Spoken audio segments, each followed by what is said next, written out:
Good afternoon, guys, gals, and non-binary pals, and welcome to another episode of Blether, Thegither, your weekly breakdown of news and politics from around Scotland and the world. My name is Stephen Paton, and I'm representing the National today. Joining me in the studio is Angela Haggerty from Common Space. And our guest today is Dr. Craig Dalzell, who is also from Commonweal, but has specialties in many other areas, all of which are relevant, and also lasers, if I'm correct. Yeah, so, thank you both for joining me today in the studio. And thank you as well for tuning in to watch. As always, we do want to hear what you were thinking throughout the show, so please do leave comments down below throughout. We will be reading them. Hello to everyone who's already said hi. It's really nice to get such a positive response immediately. And also please do give us a wee share if you can as well to help us reach a broader audience. Now, if you cannot tune in on time at 3 p.m. every Thursday when we hold the show, you can now subscribe to us in the iTunes store, where we have a weekly app, which is just the Blether Thegither podcast, which will go out after the live broadcast every week. So if you miss us here, you can always get us there. I do recommend doing that. And we've got some nice new microphones as well, so everything should sound better. Yeah. Either that, or we're actually robots and we're being hooked up to the machinery here. Don't give away the secrets. It's meant to be like, keep it on the down low. Yeah, so other than us maybe I thought you were going to have a go at everyone. We said, if you can't tune in every Thursday at 3 o'clock, then why not? Yeah, it's just if you can't tune in, isn't there do you have more important things to be doing than hearing these hot political opinions every week at 3 p.m. on Thursday? Hot political opinions by a hot political trio. That's it. I know. So that's the tagline right there. Okay. But our hot political opinions and hot political trio aside, this was an interesting week. I mean, it's not like we have had anything even close to not an interesting week recently, to the point where I'm so tired and I just would like a small break from hot political news. Do you ever keeping feel on that like theme. You're being punished for something? Like, we got a bank holiday weekend and it's like we had to pay for it. You know, you come back to work on Tuesday, general election. You're like, I was just feeling relaxed, just starting to wind down, chill out a little bit. Or even like, you know, we have the whole Scottish independence referendum. Everyone gets a little taste of, you know, what democracy could be, and now we just are like, stop, please, we've gone too far. No, but of course, Theresa May announced this week that there would be a snap general election on June the 8th.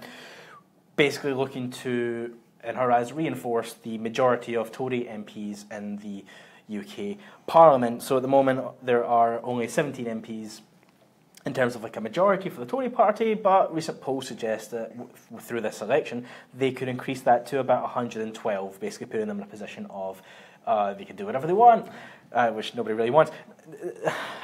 Just a side before we go on, who I really feel sorry for about this as well was that it was like 11:15 was the announcement. Actually, it came a wee bit earlier than that, 11:15, on the same day, whereas at 11 o'clock Scottish Labour launched their local election manifesto. And it's just like, I can just imagine them all sitting in the room as the news comes in and everyone's on their phones just like, no, not today. As they see all of the effort gone for that launch just disappearing down the drain and no one even knowing that it happened. Poor Scottish Labour. Yeah, I felt for Kezia the deal. I mean, that at that point I would be smashing the windows. Yeah.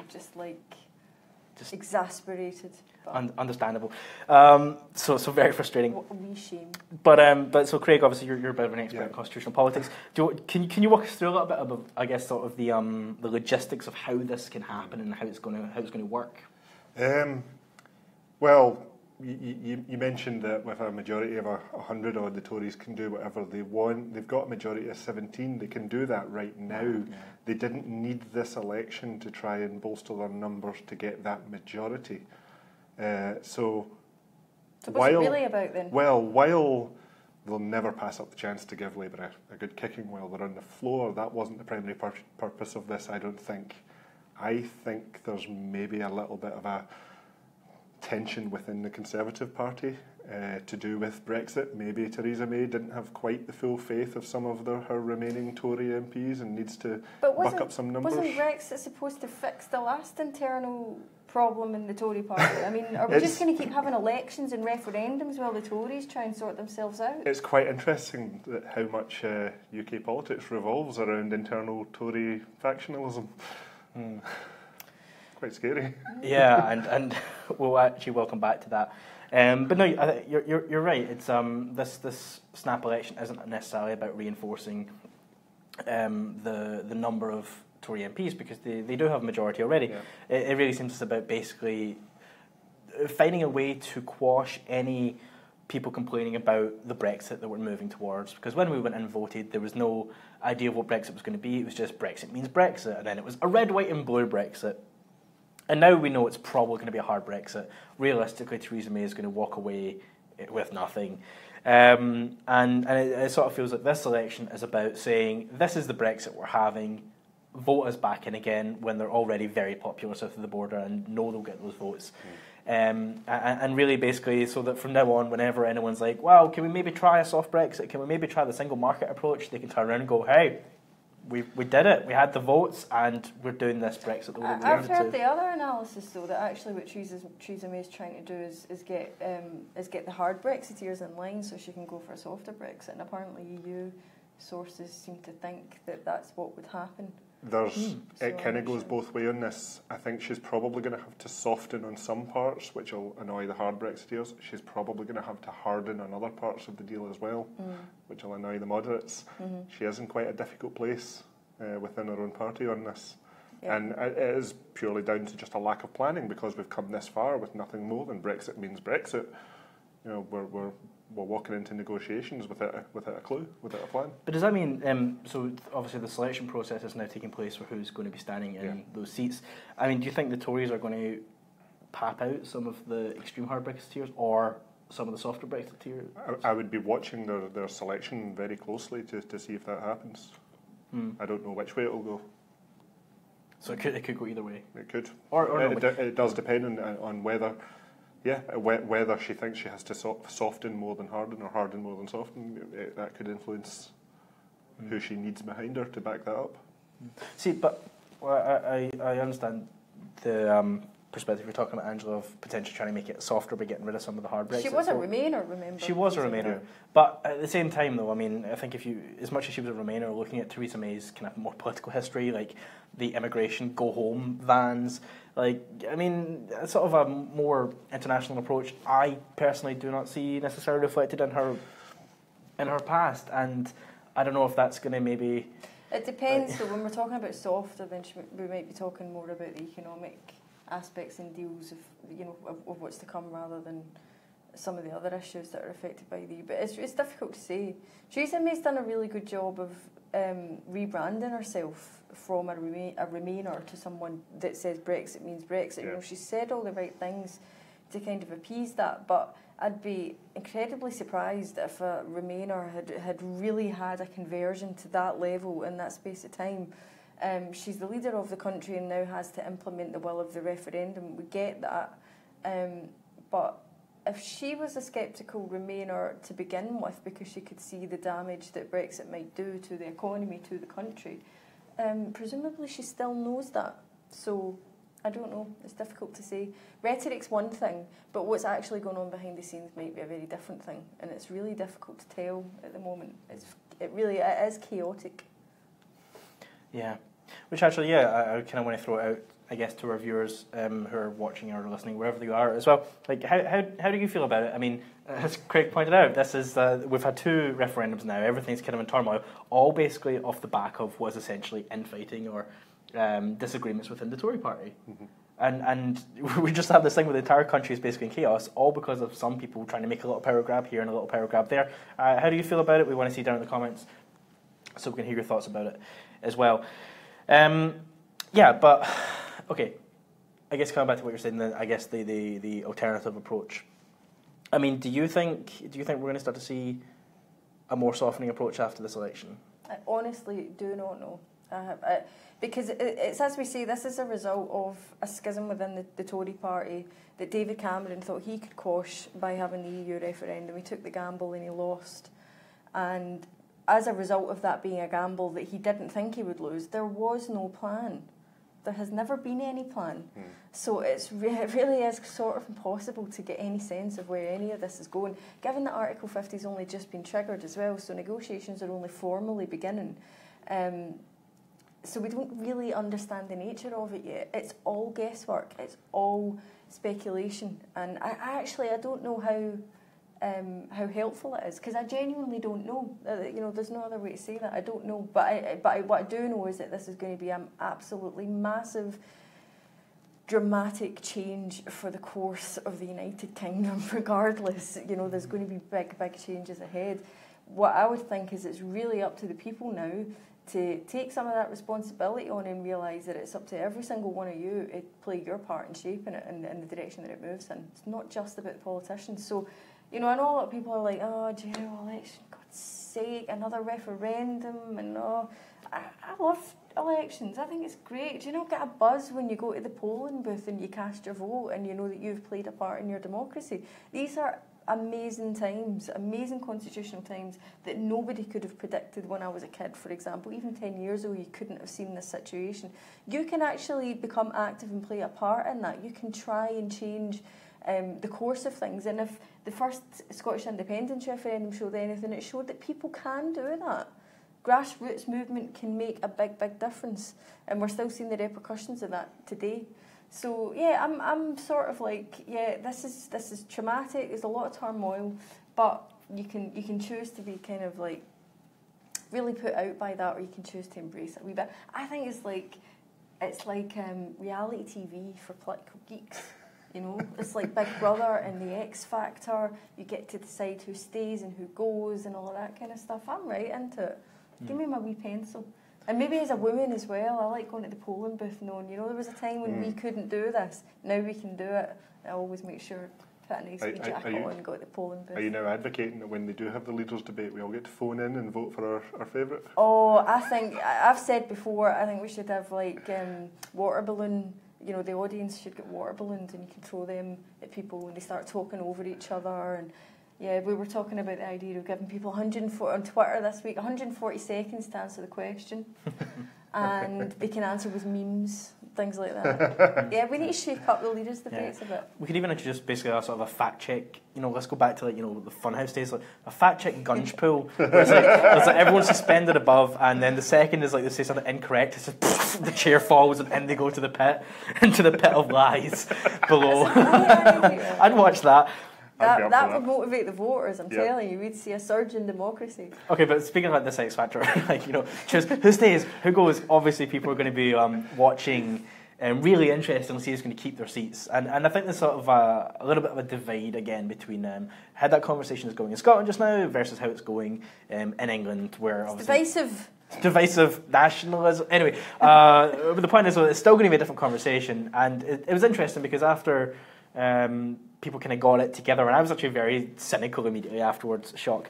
And but I was speaking to people down south who I know who vote Labour, and they were talking about how right afterwards on Twitter started trending campaign for Labour, and Labour got a bunch of new members, all pro Corbyn side of things rather than the sort of blue right side, as we've kind of historically seen since people have been moving back to the Labour Party to support Corbyn despite everything else. Like we said, the Tories have a majority of 17, and the polls are saying 112 could be their new majority. I mean, Craig, do you think there's any chance that Labour, just given how tumultuous everyone has been, are they just going to turn it around somehow? And we're going to have, is Jez going to be the next Prime Minister?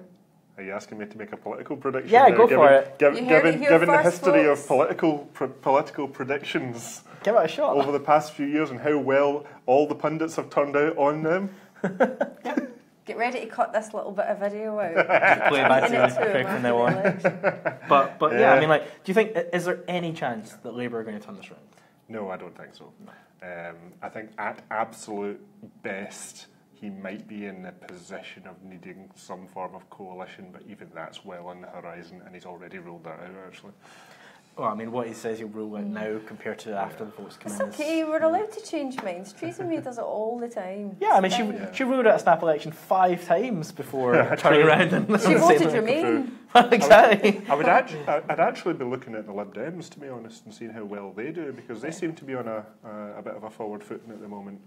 Yeah, the Lib Dems are the interesting one, because the Lib Dems are the only party that are really strongly and unapologetically anti-Brexit, and I know they're hanging it all around the single market issue. The Greens, but and the Lib Dems are definitely getting a lot more of the traction on that, I would say. But they're kind of hanging it around the single market thing because they have to, because the result of the referendum was to leave. But that's part of a strategy, I would think, to generally move towards a second referendum. But they are, there is 48% of the country that voted Remain. And I don't feel like they've had a party that's really taken that on in a sort of a proud way, saying, no, we voted Remain, that was the right decision, we have to fight for it, we have to keep fighting for it, because that was a very, very narrow win for Leave, and it was based on, remember the NHS promises on the side of the bus, for example. There was a lot of falsehoods in that election. It was a very short election campaign. Did people vote in an informed way? You can make all of those arguments, are there to be made. The Greens, maybe anti-Brexit, but I don't feel like they've really broken through with that in the way that the Lib Dems have been able to. And I think that we might see, the Lib Dems start to kind of repair some of the image damage that they had from the coalition government with the Conservatives, because people feel so strongly, some of the Remainers feel so strongly about it, that it would absolutely overtake any previous concerns that they might have had about policy issues and all the rest of it. They see this as like, I suppose Brexit is kind of like indie ref for people in England and Wales that haven't just had a big vote like we had up here. We've got our own constitutional issues going on as well as Brexit. But down there, this must be like, if you imagine being a Remainer, then I could imagine being pretty devastated with the way that things have turned out and feeling really motivated by the kind of stuff that we're hearing from Tim Farron. So I think it's one to watch. But Jeremy Corbyn was interesting today. We were commenting in the office about how much more sort of populist and anti-establishment his speech was today. So I wonder whether they're starting to realise that's the route that they have to go down. They were talking about the media establishment and obviously the Tory establishment, that kind of thing. Tax they were talking about. So they're very much trying to tap into that now. The question is it too late, or can they claw something back? Actually, my impression from that, and from a few of Corbyn's other comments in the last couple of days, when you see him talking about being anti-establishment and focusing that both on Westminster and on Brussels, I think Labour are starting to build the foundations of a post-Brexit campaign. Yeah. I think they're playing the long game on this. They know they can't stop Brexit, they're just going to take it. And then build on whatever comes after that. Though it's interesting. Like one of the things I saw was obviously his sort of quote of I don't play by the rules, which I thought was quite fun. But there is like that issue of during the EU referendum, like basically people in positions of power, essentially establishment figures, managed to do a very good job of convincing people that they were in fact anti-establishment. Like looking at Nigel Farage, given the fact that he was privately educated, very wealthy guy, taking the position of I'm just a working class bloke in the pub with a pint and everything else. Finance industry as well. Yeah, and I could see why Corbyn would want to turn around and start using that language, given that he probably actually is more of an anti-establishment figure as well. Like historically, was never necessarily following the line of the whips in the Labour Party. He's always kind of been a bit of an outside figure in that sense. I guess it makes sense that he'd want to move down that route. It's taken a long time though. It has taken a long time. They should have been a bit more on board with the mood of the nation before that. But it feels to me like there's so many different issues going on all at the same time, all in parallel to each other. We've got the Labour thing, the relationship between Labour and Brexit and Labour and the working class, and then you've got where the Lib Dems now fit into this new scenario, what's really going to happen with the Tories plus their own internal fight. You've got all of this going on. This is before you even get to the issues in Scotland and the place that no one talks about, apparently, Northern Ireland, what it might mean for them and how people there feel about what's going on. There's just so many different things in the pot of this general election, actually. It's incredible. It is very exciting. But there's just so much at stake. Yeah, in a way, I think there's going to be an interesting thing where later on we're going to look back at this as the general election that wasn't a general election. Yeah. Because we're not voting necessarily for parties, and we're not necessarily voting even for policies. Which is a tragedy, really, when you consider the standard of living at the moment. Yeah, absolutely. But if anything, that actually does tie in, I think, because actually what people are essentially voting for right now, I feel, is going to be more of an ideological approach. Yeah. People are going to sort of backing the route towards Brexit that they're taking. Yep. People are going to be thinking what they're doing to secure a stronger mandate for independence in Scotland or a mandate to remain in the Union. Like, people are going to be going into this election probably barely looking at manifestos, but just working off of those sort of ideological points that have been coming up over and over. And if we want to start looking a little bit more at Scotland, and I agree, Northern Ireland is something that's been horrendously overlooked from the beginning, but that's again not necessarily surprising as much as it is depressing. They've already had an election this year as well. They're going into now January. But like looking at Scotland just now, as much as people are saying, oh, let's not make this general election about independence, let's not make it about independence, every party is. Like, they're all doing it.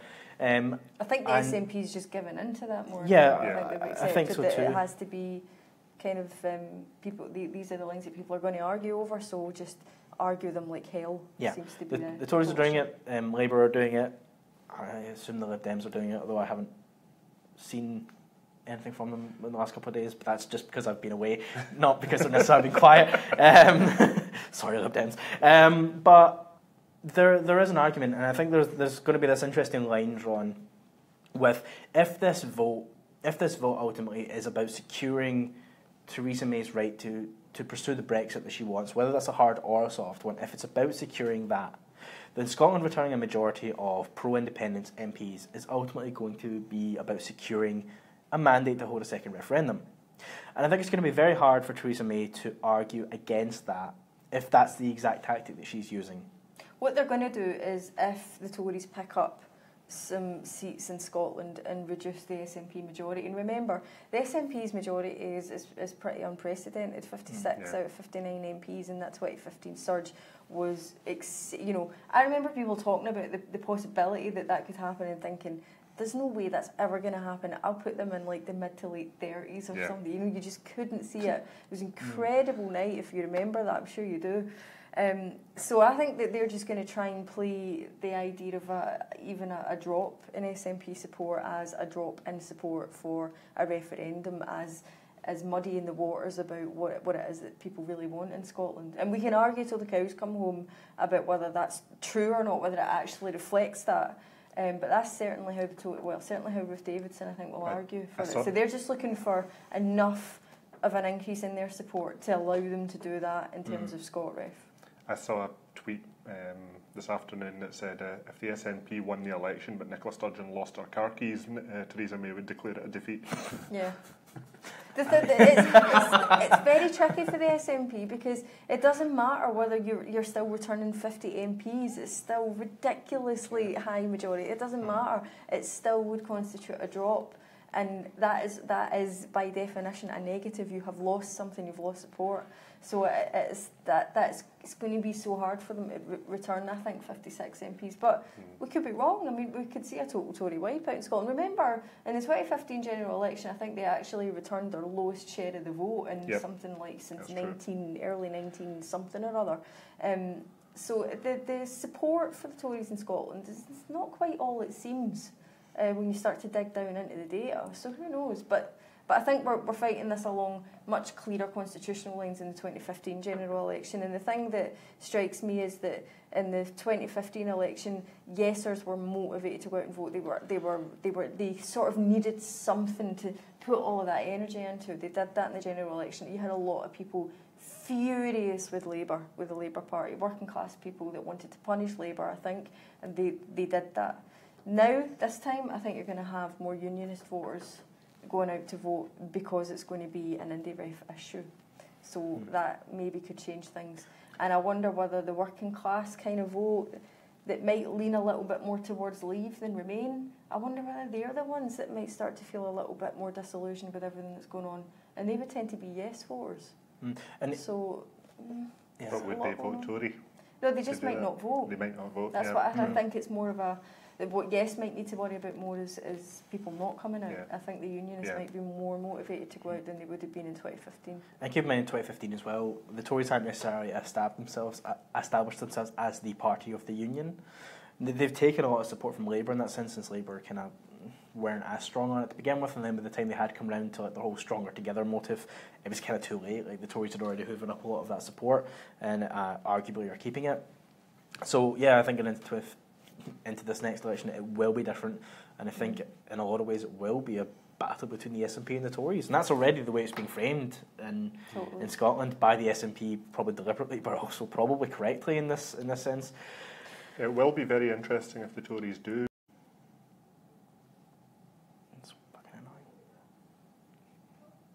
Okay, we're back there after a little technical hiccup where we disconnected for a second. Craig. Where was I? And that's the way I and that's the way I feel. It's a shame because you missed the best bit of the show. It's brilliant. Yeah, if the Tories lose all their MPs, then they won't be able to put a Scottish MP in control of the Scotland office, which means that they can't have someone representing Scotland in their government. And if they can't represent Scotland, how can Theresa May go to the EU and say that she's representing Britain? That'll put her in a very difficult position. David Mundell was a close win as well, but there's a few in the kind of narrow seats where it could get quite interesting. Mundell also historically attracts a lot of funding at his campaigns for that reason. They like to have him there. But I think the SNP will be ploughing everything that they have into those kinds of constituencies as well. But you know, one of the things that might come back into play a little bit more here as well, because this is really a question of has Scotland kind of moved on from the image of the Tories that it's carried for so long? Have the Tories managed to rebrand themselves effectively now in Scotland as the party that represents something else enough to the point where people will vote for them in a significant way in order to keep the SNP as it is just now out? Superficially, yes. That's culturally, that's really interesting. I'd say superficially they're doing quite a good job of that. They have a lot of good sort of PR behind them. Ruth Davidson does generally come across as sort of personable and likeable and quite nice. But that's been questioned recently with things like the rape clause. Exactly. And I see a lot more people talking about Tory policies in a very modern way, you know, the kind of thing that I remember people talking about when I was a kid, that you associated with the Thatcher kind of era. People are now talking about life in those same terms again, and I don't know whether it's kind of stoking up something else in a more domestic kind of sense. Take the constitutional side out of it. I mean, we've had a couple of people write actually for Common Space in the last couple of days since the election was called, and it struck me how they were not focused on the constitutional stuff. They were talking about the issues that are affecting people right now. We had a really good piece from Fiona Robertson, you know, and her perspective was basically, look, if you vote Tory, it doesn't matter what your reasoning is. It doesn't matter about the Constitution. Forget all of that. If you vote Tory, you are giving a vote to people who are helping to kill me because she's disabled. And she cited a lot of evidence for people that have died, you know, deaths that seem to be attributable to the Tories' benefits policies, to their getting people back into work policies that are pulling disabled people off of benefits when they're in no position to work. And it's literally killing them. It's causing so much stresses and strains on their lives. And she was saying that, so, you know, that's just the figures they know about, that given the work that she does as an activist, as an advocate, she's pretty sure that the figure's higher than that and they don't get counted. They get put down as other things. And this was a piece of someone who's absolutely terrified. You can feel it coming out of those words that that it's desperation. If you vote that way, then that nobody cares about us. We don't get a voice, and they don't even notice when we die. And so that they're, you know, and we've had other stuff coming in that's along the same sort of tone, is people saying you need to think about the policies, you need to think about what the Tories are actually going to do to your jobs, to your standard of living, to all of these things, because you're going to pay for it if you vote for them over a Brexit thing or over an IndyRef thing. So I wonder whether that, in Scotland, whether that might start to gain any traction. Yeah, and how much are people still scared of the Tories up here? I don't know. I mean, they have basically been rebranded as the Ruth Davidson Party, sort of moving away from a little bit of that brand. But then the rape clause did not make Ruth Davidson look good at all. Under the first bit of pressure, Ruth Davidson didn't handle it well. She hid behind her spokesperson to begin with. She was refusing to do interviews. She was backing the UK government on this barbaric rape clause. She didn't handle the pressure well, and she has had an easy ride from the media in Scotland because of the kind of general Scottish anti-Tory mentality. The media has tended to think the Tories aren't really a threat in Scotland because nobody votes for them, so you can they can be kind of like the joke party, or they have a nice leader party. Annabel Goldie got that kind of treatment as well, do you remember? So she's got an easy ride. Now they're the official opposition and they're starting to get more scrutiny, and I don't think that Ruth Davidson handles it well. Actually, she comes across as quite aggressive and Scottish Parliament snapping at Nicola Sturgeon to sit down when she was on Question Time the other week. And what was it? She said, "For God's sake, love," to one of the Labour female MPs. You know, these things are not in line with all of these wonderful progressive Tory values that Ruth Davidson claims to have, despite the fact that she's a Tory. The rape clause being the most serious example of that contradiction yet. And even today as well, with the demo outside of the Parliament, she was the only political leader who wasn't there. Like, just it doesn't look good, and she can't put a funny PR face on that. No. So I think if you get, if you do start to get some real scrutiny of the Tories, and we are doing that. I can't speak for the National, but I noticed that the National did not give Ruth Davidson an easy ride when she hid behind the spokesperson. And the common space policy's been the same. We've altered that quite recently. I have noticed time and again that the Scottish Tories tend to bluff or just manage to fob us off on certain questions. And I thought, do you know what? You keep doing that, then that's going to be the story. If you don't want to answer the question, then that's going to be the story until you start answering some questions. Because at the moment, the Tories are just controlling the way that they want media coverage to go for them in Scotland, and I don't think that they've been getting enough of a pushback on that. If you're going to be the opposition, you can hold the government to account, but you also need to be held to account. You're elected as well. What are you going to do that's better? So I think we need to see a wee bit more of that. To round back up to a UK level, I like the attitude that's been starting to develop in the press to do with the potential for leaders' debates in the general election, when Theresa May said she wasn't going to be involved in them, and at least two broadcasters hinted that they were open to empty chairing if need be. And I quite like it when journalists have that attitude. I think if it's up to them to set the playing field for the debate, and it's up to the politicians to go into that. Absolutely, and that would play so well into Jeremy Corbyn's sort of anti-establishment thing right now if Theresa May actually did that and then was empty-chaired. But I agree, I think she should be empty-chaired if she refuses to turn up. She wants to be Prime Minister again, but she wants to be the Prime Minister. You can't just refuse to engage with the public. It's appalling. Yeah, there was definitely a really weird concern, like right at the very start when she said there won't be TV debates, as if she could decide that for a start. But the number of outlets just picked up was like, oh well, there's not going to be any TV debates this time. As if she got to make that decision, like you say, just given an easy ride. It wasn't even questioned, as if, hang on, is that your call to make? Yeah. And you know what? The thing is, the TV debates, like there's a lot of argument about whether or not they're even useful when it comes to politics. They turn into a rammy a lot of the time. Yeah. It's just people screaming at one another. It becomes a bit like good one-liners and zingers rather than like really getting into like party policy. But at the same time, it's not the Prime Minister's decision to make about whether or not they go ahead. Yeah. If those debates are called, in this case, she has the choice to either go or be empty-chaired.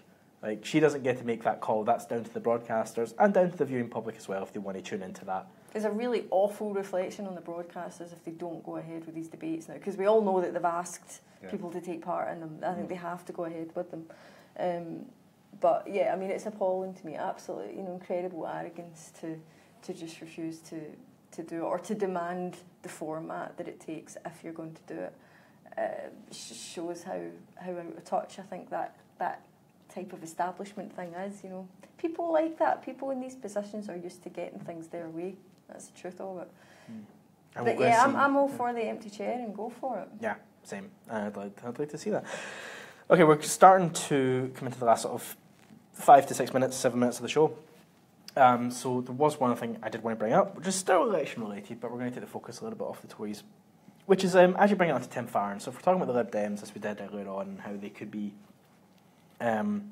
potentially this like resurgent force again, even though Tim Farron has said he would go back into coalition with the Tories, which would undo all of that. But that aside, there was this whole thing which broke out online, which actually kind of really annoyed me, relating to Tim Farron's apparent approach to homosexuality, or about whether or not it was a sin, and him kind of like refusing to answer whether or not that was the case.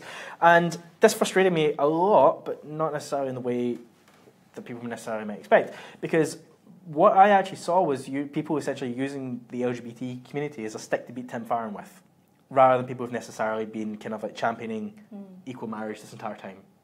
And I'm very frustrated whenever I see this happen, which is basically like using a group, like an oppressed minority or whatever, to tackle a political opponent because they're a political opponent, rather than because the view that they might have is actually one that should be tackled in the first place. And the sort of, I think, best example of this was the Tories turned around and said, or rather the LGBT conservative group online, turned around and said that they were the true party of equality, like the Tory party, and that obviously annoyed me as well. Because like if you look at I'm just going to my rant now, really. But it's true, there's an interesting thing of like the Tory party have an awful history when it comes to like LGBT equality. I mean, sure, they are the party behind the England and Wales version of the equal marriage bill. But even then, that was still very flawed because it basically specifically discriminated against trans people through the spousal veto, and it didn't really give equal inheritance rights to same-sex couples. So it wasn't a perfect bill. And actually, there's an interesting thing to do with Tim Farron, because people have brought up, and this is where nuance comes into this a lot, as much as Tim Farron is very questionable at what his particular approach to the LGBT community is based in his faith, looking at his actual record in government, there is a degree of nuance to take here, because he abstained on the equal marriage bill in the final part because it didn't do enough for trans rights, while voting it through all the other times. But people pick up on that side of it. And actually, Tim Farron is one of the only kind of political leaders in the UK Parliament who's really pushing for scrapping the blood ban, and is really pushing for other areas of equality that others aren't. So, his personal opinions aside, he actually, fair credit to him, has kind of picked up what people kind of actually want in terms of equality, and he's went forward with it. And I think there should be a bit more of a nuance in that debate as a result of that. But yeah, I don't know. Like, I agree with you. I think that there is a lot of nuance to be taken here. Being brought up, I was brought up very strict Catholic, and people will know that the Catholic Church has similar views on homosexuality. And but it's interesting because, you know, the question put to Tim Farron, I didn't see this interview. I think it was Channel 4 News. But the question of is it a sin? It's very tricky because, you know, I was certainly brought up in a sense that you treat everyone as equals. It's not your place to judge anyone. And as Catholics would say, love the sin and hate the sin and not the sinner. Now, I've grown up and I've cast a lot of that stuff aside, particularly when it comes to LGBT issues and attitudes. But the idea, it's not necessarily that the religious person, deeply feels that someone is committing sin. It's sort of more that it is just within the teachings of the thing that they happen to follow. There's a sort of a nuance even within that sense of it. And I've seen some interesting comments on, you know, online of people saying that this actually for religious people can be a difficult question to answer, but there's very little tolerance for the idea that maybe we just need to try and kind of understand the issues at play here rather than just jumping to say everybody's wrong, everybody's terrible. If you understand how the psychology works behind something, you've got a much better shot at changing it. And that seems to me like a really obvious thing to say. You know, if you understand why someone thinks and acts the way that they do, then you might have a shot at changing it. We don't seem to do that anymore. We seem to just start screaming at people. And I don't know that that's helpful. And then you take into the fact that, you know, to me, the fact that he's managed to separate a religious teaching from his political activity says a lot to me about the psychology that's going on behind all of that stuff. It's a lot more complicated than just good, bad, evil, etc. And I don't think that online discourse really helps get to that. As I say, I was brought up Catholic and I've cast a lot of that stuff aside, but I hate it. I really, really hate it when I see people just sort of down on religious people as a whole. I still know a lot of religious people. I have a religious family. They're not bad people. Religion is a structure. It creates ways of thinking, it creates conditioning, and it does it through things like fear. You've heard of things like the Catholic guilt. Mm-hmm. It terrifies people into thinking for themselves. So actually changing your views about LGBT issues or abortion or anything like that can be a very difficult thing to do because it's actually psychologically very traumatic for people to break out of those structures that have been embedded. So screaming at someone that they're wrong and their religion is stupid, just a tip. It's probably not going to work. You need a better approach. And that's the thing with the Farron thing, that all within that was bundled up for me, a lot of these issues, and trying to talk about any of it on Twitter or on Facebook. You can't get to the heart of it without someone hating you for saying something that you didn't mean to be offensive. But this is and this is what I mean about like using the LGBT community as the stick to beat Tim Farron with, is because, you know, I don't think it's okay to hold the opinion that gay sex is a sin. I don't think that's an acceptable opinion to hold. Although I do understand why people hold it in terms of like their upbringing or their religion. I understand it's something that someone can be brought up with and it's in their mind as a result. But I personally don't think it's an okay position to take in any way.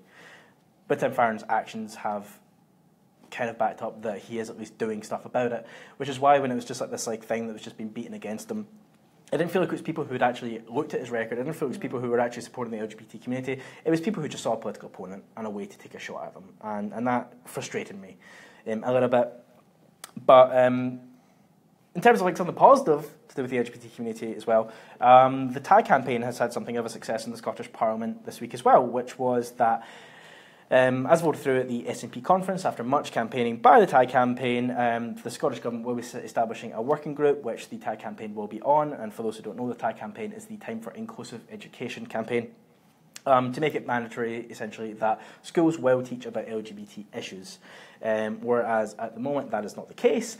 And specifically, if we're going back to the Tories as the Party for Equality, at their recent review into their sex and relationship education policy, they saw that there was nothing mandatory about teaching LGBT issues, and they said it was fit for purpose, which that clearly is not. So Scotland is at least beginning to make a step towards making a better go of teaching about LGBT issues as a mandatory thing in classrooms, to essentially challenge both the stigma, but also to make things easier for LGBT kids who have a disproportionately high rate of homelessness, suicide rates. It's not easy to be out and in school at the moment, and I think education is absolutely a way to deal with that. So that's an amazing job with TAG campaign. TAG campaign's done really well, and they do it so positively as well. You know, it's like, it looks fun, doesn't it, to get on board with the TAG campaign? It's a really attractive kind of campaign for people. And they do incredible work going around schools as it is, giving assemblies and talks and speaking to staff, speaking to kids. Like they just have, and it's only been less than 2 years, I think, since they actually launched. Yeah. It's not been quite 2 years yet. So yeah, they've done a outstanding job, and it's basically two people, Liam Stevenson and Jordan Daly, that are leading that. And neither of the two of them, I think, were campaigners before Indie. I think that's how they got involved in politics. The real testament to what people can achieve goes back to what I was saying earlier on. Don't think that just because you're a little person in your living room watching something on the internet that you can't play a role in the bigger picture. You absolutely can.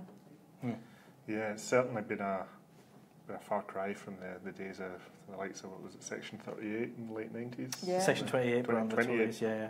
Which, by the way, Theresa May was very against repealing as well. Section 28, which prohibited the teaching of anything that would discuss LGBT issues. Showing my age, that was a big debate when I was in school. Me too, yeah. And on that note of everyone giving away their ages, that does bring us to the end of this week's show. So thank you all for tuning in, and thank you to both my guests for joining me today. Thank you. We will be back again next week, excuse me, Thursday at 3 p.m. to discuss everything that happens between now and then.